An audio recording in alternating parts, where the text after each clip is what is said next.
आप कैसे ये अंदाज़ा लगा सकते हैं दावे के साथ कि 2028 में आरएलपी का सुपड़ा साफ? हनुमान जी बेनीवाल को छोटे नाम से बुलाया, उनके लिए अपशब्द कहे, और क्या मुकेश के लिए कोई एक जाट की बेटी नहीं हनुमान थी? बेनीवाल अगर इसका विरोध कर रहे हैं तो हनुमान बेनीवाल पहले लाडनू जाते हैं, उस कार्यक्रम में भाग लेते हैं, उसके बाद विरोध करते हैं। तो राजा राममील ने कहा या तो तुम जाते ही नहीं, और अगर गए हो तो विरोध कैसे? हनुमान जी ने ये ठीक कहा है कि जब आपको चौधरी चरण सिंह जी की इस बात में आस्था है तो फिर जाट महासभा के अध्यक्ष हो, फिर भारतीय महासभा के अध्यक्ष बनो, एक भारतीय नाम लाइएगा आप। देश का पहला अनूठा गुरुकुल, जहां पर है सभी तरह के शिक्षण सुविधाओं के साथ साथ घर जैसा माहौल। स्वामी केशवानंद शिक्षण संस्थान समूह, जहां है school plus hostel plus coaching plus sports academy, यानी कि आपके बच्चे के सर्वांगीण विकास का पूरा इंतजाम। फॉर एडमिशन कॉल और विजिट NH52 सीकर, राजस्थान। राजस्थान की सियासत में इन दिनों एक अलग ही नज़ारा देखने को मिल रहा है।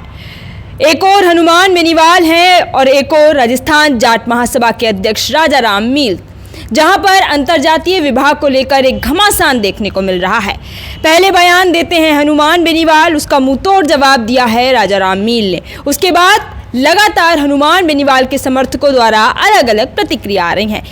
आज इसी मुद्दे पर बातचीत करने के लिए हमारे साथ प्रदेश जाट महासभा राजस्थान के प्रदेश अध्यक्ष राधेराम गोदारा जी हैं। हम इनसे यही बात करेंगे कि अंतर्जातीय विवाह को सर आप कैसे देखते हैं, क्योंकि इन दिनों राजस्थान की सियासत में कहेंगे कि बहुत कुछ चल रहा है। अंतर्जातीय विवाह एक हुआ, उसके बाद घमासान सा आ गया है सियासत में।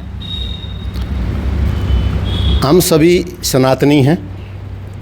मैं बताना चाहूँगा आपके मार्फत पूरे समाज को कि जाति का भारत की जिंदा रहने में, सामाजिक व्यवस्था में, ढांचे के अंदर जाति का अपना एक स्थान है। इसका अपना एक DNA है, विशेष रूप से क्योंकि बात जब जाट जाति की आती है तो मैं कोई गर्व नहीं कर रहा हूँ, लेकिन एक फ़ख्र की बात है कि भारत में नहीं, जब भी विश्व के मानव श्रृंखला जब जीवन शुरू हुआ है तो मानव श्रृंखला की सर्वोच्च कौम जो है वो आर्यंस कहलाते थे। जाट भी आर्यंस है, और जाट एक ऐसी कौम है जिसने सदा ही पिछड़े तबके का, कमज़ोर का, धर्मनिरपेक्षता का, अबलाओं की रक्षा करने का और अपने से हर दृष्टि से कमज़ोर आदमी का उसने बराबर का साथ दिया है। इसलिए जातिवाद को नहीं, अपनी जाति के वंश को, अंश को जिंदा रखने के लिए अंतर्जातीय विवाह का कतई बहिष्कार होना चाहिए। मैं इसके पूर्ण रूप से खिलाफ हूँ। अच्छा, आप भी प्रदेश की जाट महासभा के प्रदेश अध्यक्ष हैं और राजा राम मील जो प्रदेश अध्यक्ष हैं, उनको आप कैसे देखते हैं? उन्होंने साफ तौर पर विरोध किया है। उन्होंने कहा अंतर्जातीय विवाह ही तो है, कर सकते हैं। अगर अंतर्जातीय विवाह कर रहे हैं तो कहाँ दिक्कत आ रही है? मैं तो उनको किसी तरह नहीं देखता। जब बात आती है समाज में उनके अपने विचारों की, तो एक बात बहुत स्पष्ट होनी चाहिए। अगर आप हिंदू हैं तो आपको गीता का उच्चारण अच्छे से आना चाहिए।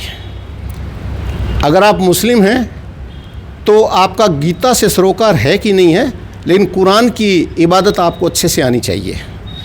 जब आप जातिवाद की बात करते हो, जात धर्म की बात करते हो, तो अपनी जाति के खिलाफ शादी करना किसी भी रूप में, चाहे राजा राम मील कहें चाहे कोई और कहे, ये अपने संस्कार को बिगाड़ने का प्रारंभ है, जिसे कोई भी समझदार आदमी स्वीकार नहीं करता। मैं इसका घोर विरोधी इस बात के लिए हूँ कि आप अपना DNA को क्यों बिना काम चैलेंजेस कर रहे हो। आप अपने वंशज के अंदर अगर अंतर्जातीय शादियाँ करते हैं तो मैं दो बात बताना चाहता हूँ। किसी भी शादी का मुख्य उद्देश्य वंश बढ़ाना और जीवन को सतत चलाने का उद्देश्य शादी होती है। जब आप शादी करते हैं तो किसी भी महिला और पुरुष से, पति पत्नी से जो संतान पैदा होती है उसमें अंश पिता का होता है और वंश और संस्कृति उसकी माँ की होती है।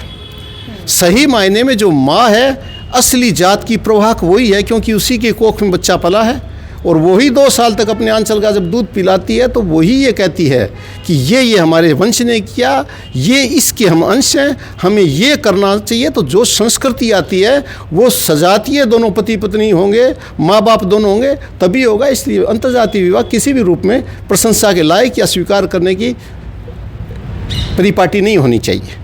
जब मैंने राजा राम मील से इंटरव्यू लिया, बातचीत की, तो उन्होंने मुझे ये बोला है कि चौधरी चरण सिंह ये लिख कर गए हैं, बोल कर गए हैं कि अंतर्जातीय विवाह करना चाहिए, और आज इस चीज़ का विरोध हो रहा है। हम देख रहे हैं कि हनुमान बेनीवाल ने कहा एक खुले मन से कि अगर अंतर्जातीय विवाह कर ले तो जाट लिखना भूल जाओ। क्यों लिखते हैं जाति? कैसे देखते हैं आप? नहीं, इसमें तो देखिए, मैं बताऊं, चौधरी चरण सिंह न केवल एक आम आदमी थे, वो धरातल पे एक किसान मजदूर की एक इतनी सुंदर शालीन औलाद थे कि वो अपने आप में एक युग पुरुष थे। उन्होंने सदा ही पिछड़े तबके का दिल खोल के समर्थन किया, और उनका जिंदा रहना और उनकी राजनीति थी वो पिछड़े तबके के विकास के लिए थी। आपको मैं बताना चाहूँगा कि जब वो अल्पमत में आ गए थे और जब समर्थन लेने की बात आई इंदिरा गांधी जी से, तो उन्होंने कहा कि इंदिरा गांधी पिछड़े तबके के पक्ष की नहीं है, इसलिए मैं त्यागपत्र देना ज़्यादा पसंद करता हूँ। तो पहली बात तो ये है कि चौधरी चरण सिंह पिछड़े तबके के बहुत बड़े प्रहरी थे। अब अगर राजा राम जी ये कहते हैं कि उन्होंने कह दिया अंतर्जातीय विवाह करें, तो ये राजा राम जी ने अभी 5-4 सालों में ये महसूस किया है क्या? चौधरी चरण सिंह की तो पुण्यतिथि को अनेकों साल निकल गए हैं। चौधरी चरण सिंह ने कभी नहीं कहा, चौधरी चरण सिंह जी ने ये कहा था कि इस देश की सारी व्यवस्थाएं जातीय है। मैं कहना चाहूँगा मेरे भारत के सभी नागरिकों को, आप अपने नाम के आगे जाति लगाना बंद कर दें। जब आप सरनेम लगाना बंद कर देंगे तो फिर राजा राम मील नहीं रहेंगे, राधे राम गोदारा नहीं रहेंगे, हनुमान बेनीवाल नहीं रहेंगे, फिर केवल नाम होंगे। और जब नाम होंगे तो लोगों ने पूछा फिर हम शादियाँ क्या अंतर्जातीय करें? तो उन्होंने एक बहुत सुंदर जवाब दिया कि जब आपके नाम के आगे गोदारा सियाग पूनिया नहीं रहेगा तो फिर अंतर्जातीय और बिना जातीय क्या रहेगा? वो तो फिर अंतर भारतीय हो गया। और वो सिर्फ इसलिए कहा था कि जातिगत भेद व्यवस्था में पहले भी था और आज भी है, इसलिए उन्होंने कहा था कि आप सरनेम हटाइए, शादियाँ कैसे भी कीजिए। अगर उस पर ये मानना चाहते हैं तो फिर मैं राजा राम जी से ये कहना चाहूँगा, फिर जाट महासभा के अध्यक्ष क्यों हो? अगर आप चौधरी चरण सिंह जी का कहना मानते हो। यही सवाल हनुमान बेनीवाल ने भी उठाया है कि आपको जाट महासभा का अध्यक्ष बनाया किसने दिया? नहीं, हनुमान जी ने ये ठीक कहा है कि जब आपको चौधरी चरण सिंह जी की इस बात में आस्था है तो फिर जाट महासभा के अध्यक्ष क्यों हो? फिर भारतीय महासभा के अध्यक्ष बनो, एक भारतीय नाम लाइएगा आप। ये बेमेल बातें हैं, इन बातों का कोई तुक नहीं है। मैंने उनको सुना है, शायद आपके चैनल पे, अनेकों चैनल पे राजा राम जी बोल रहे थे।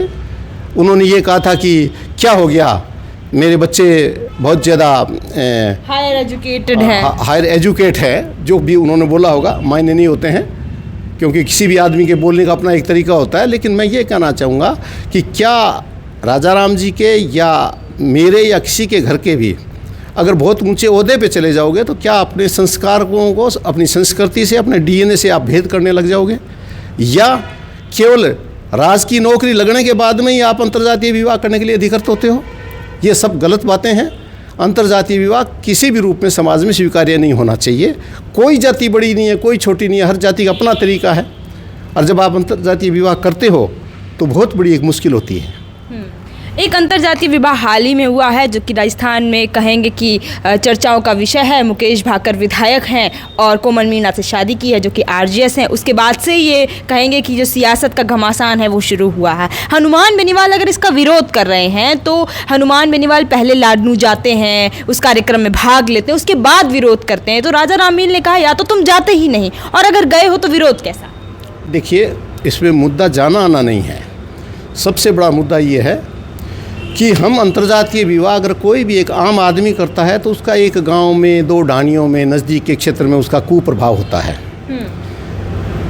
मुकेश भाकर एक जाट के बेटे हैं और मुकेश भाकर को जो अंतर्जातीय अगर ये विवाह किया है तो क्योंकि वो एक राजनीतिक चेहरा है, पिछले 7-8 साल से वो विधायक हैं, जनता उनसे कुछ सीखती है, उनसे उम्मीद करती है, वो अपने आप में एक सिद्धांत तय करते हैं समाज के लिए।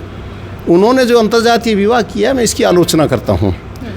मैं ये 2 बातें आपको ही पूछना तो नहीं, लेकिन आपके मार्फत बताना चाहता हूँ कि अगर आपको ये लगता हो कि हम केवल राजनीति करने के लिए, जीतने के लिए हमें लाडनू चाहिए, नागौर चाहिए, तो आप लाडनू से चुनाव लड़ रहे हैं। और उन्होंने मीना से शादी की है तो ये भी लोग कह रहे हैं कि साहब मीनों से शादी करके हमने तो पिछड़ों को एक किया है।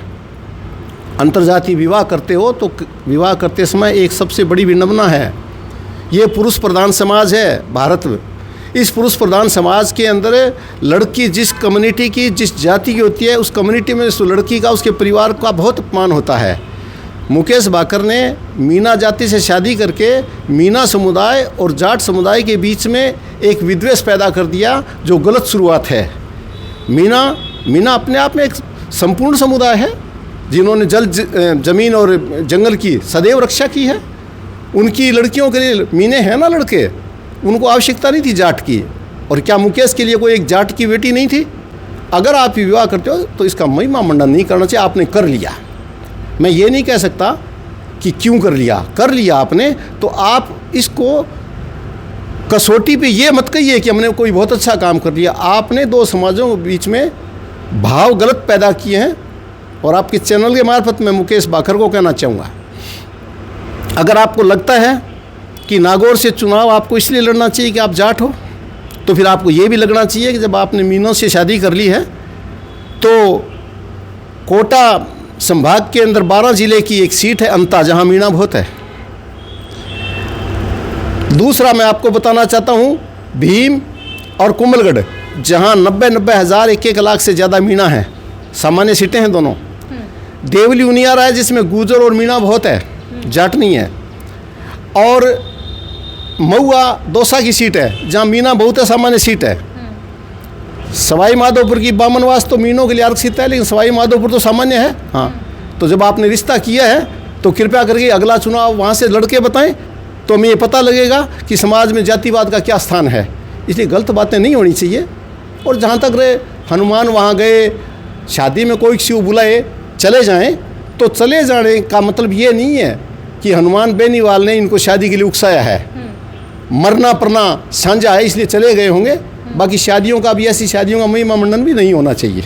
अच्छा, मीणा समाज के सर एक नेता हैं, बड़े नेता हैं, जो कि हमेशा मीणा समाज के लिए जाने जाते हैं, जिनका नाम आप जानते भी हैं, किरोड़ी लाल मीणा। वो भी शायद शादी से ज़रा खफा नज़र आए, शादी में नहीं गए। इतनी बड़ी शादी हुई, बहुत अच्छे से हुई, लगभग सभी नेता वहाँ पहुँचे, लेकिन किरोड़ी लाल मीणा ने एक बार भी ना कोई पोस्ट किया, ना कोई चर्चा की, और वो गए भी नहीं। समझे नहीं, क्यों जाएंगे किरोड़ी मीना जी? जाए नहीं जाए मुद्दा ये नहीं है। मैं ये कह रहा हूँ कि ये शादी सामाजिक संस्कारों के हिसाब से सहज स्वीकार्य नहीं है, इसलिए नहीं गए होंगे। मैं भी नहीं गया। कई लोगों ने मुझे कहा कि आप क्यों नहीं गए? मैंने कहा 2 कारण हो सकते हैं, या तो अगले ने बुलाया नहीं होगा, या मैं जानबूझ के गया नहीं होगा। लेकिन मैं तो नहीं गया ना, क्योंकि मैं ये चाहता हूँ, मैं ये बताना भी चाहता हूँ, हो सकता है परसों मेरी तीसरी पीढ़ी बड़ी हो रही है, मेरे पोते दो इतने बड़े हो रहे हैं। मैं ये नहीं कह सकता कि वो अंतर्जातीय विवाह नहीं करेंगे, लेकिन अगर फिर भी जिद से कर ले तो कम से कम हम इतना सुधार तो कर सकते हैं कि उसका महिमा मंडन नहीं करके वो शादी करें, तो हम समाज से उसका बहिष्कार करें। एक सवाल और है कि हनुमान बेनीवाल के कार्यकर्ता थे, समर्थक थे, जो भी थे, राजा राम मील जाट का घर, उसके बाहर उन्होंने कल एक राजा राम मील का पुतला है वो जलाया, उसके बाद में दीवारों पर हनुमान बेनीवाल लिखा। क्या इसको आप सही मानते हैं? क्यों किया होगा आपके अंदाजे में? ये क्यों गए वो युवा? क्योंकि हनुमान बेनीवाल के समर्थक लगातार कहते हैं कि जो भी हमारे हनुमान बेनीवाल ने कह दिया वो सही है, तो शायद यही वजह रही हो। नहीं, उन्होंने हनुमान जी बेनीवाल को छोटे नाम से बुलाया, उनके लिए अपशब्द कहे। सामाजिक शाश्वत व्यवस्था है जिसमें आपके हमारे बीच में एक संजीदगी का संबंध बना है। आप मेरे पास आएँ तो आप एक उम्मीद करके आएँ कि मैं आपको उचित सम्मान और उचित स्थान दूँ।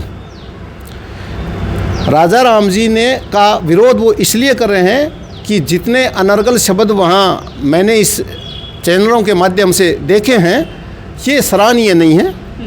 कोई आदमी किसी को छोटे नाम से बुलाए, पिता के लिए कुछ अपशब्द कहे, कोई बात हो, तो भी मैं ये कहना चाहूँगा कि संजीदगी इसमें है कि छोटे नाम से नहीं बुलाया जाए, क्योंकि ये सभी बातें किसी भी आदमी के शैक्षणिक स्तर से संबंधित होती है। अगर उसका शैक्षणिक स्तर कमज़ोर होता है तो इस तरह के प्रवचन सुनने को मिलते हैं, फिर उसका विरोध भी होता है। तो युवाओं को कहना चाहूँगा कि उद्वेलित नहीं हो। अगर 2 शब्द आपको जो ना पसंद है, इस पे समाज के हम सभी लोग हैं, एक जगह बैठेंगे, बात करेंगे और इसको विवाद के अंदर नहीं बदलें, क्योंकि हो सकता है ये कल को कोई बड़ा गलत रूप ले ले। राजाराम मील जाट हैं जो कि उन्होंने कहा मेरे से ही बात करते वक्त कि 2028 में हनुमान बेनीवाल की ऐसी स्थिति हो जाएगी कि एक एमएलए तक नहीं बन पाएगा, क्योंकि उनके जो अफीम खा के राजनीति करते इस तरीके के बहुत सारे बयान दिए थे। इसको आप कैसे देखते हैं? आप मेरा सवाल बस यही है कि आप कैसे ये अंदाज़ा लगा सकते हैं दावे के साथ कि 2028 में आरएलपी का सूपड़ा साफ हो जाएगा? ये मशीन तो राजाराम जी मील के पास में ही हो सकती है, मैंने तो ऐसी देखी नहीं है।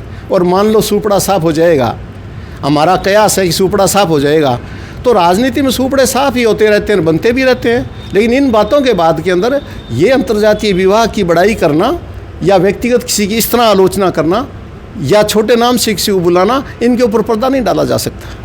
बिल्कुल।